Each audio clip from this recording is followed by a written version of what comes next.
Was there mistakes that you made in some of these processes?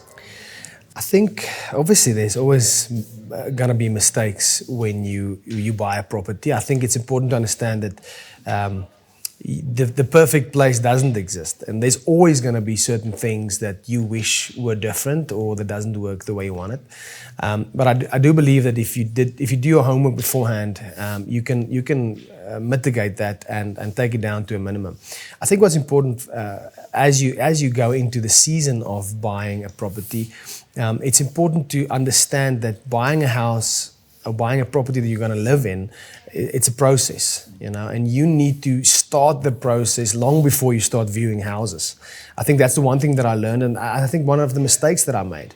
I think there was a season where we wanted to buy a property for my in-laws or my wife's name, and to be honest with you, she's amazing and she's got a successful business, but she doesn't even own a credit card. She's never had a cell phone contract on her name, and we wanted to buy it through her name, and the bank just said, listen, this woman doesn't exist on our system, and I realized there that you can miss a great deal because you weren't prepared beforehand.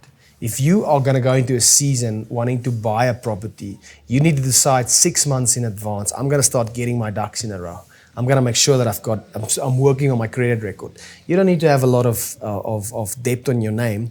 Just start buying something on your credit card and paying your credit card regularly.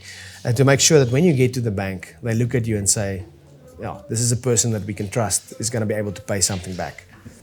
That's a brilliant point. And I think preparation for people that wants to buy is exceptionally important, and I try to give as much information freely away on all of our platforms regarding this, because people are not prepared credit, and obviously when you get to the bank, they're going to look at your credit score, and it doesn't mean you have debt, as you say. It's just buy on your credit card, pay it off, or whatever the case might be. Be smart about it. But you have to exist in the bank's eyes. And the better you look for the bank, the better bond you're going to get, interest rate you're going to get. And that's as well for costs.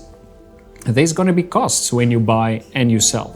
So if you know in 6 months or a year, I'm going on a little bit of a TED talk here, but you're going to buy, you're going to sell, just make sure you know what it's going to be, you know what it's going to cost. Be prepared for it. You might have to pay a deposit because maybe you won't get 100% bond. Don't be surprised by that. You're wanting this house, now you don't get 100% bond, and you miss the opportunity, as you say.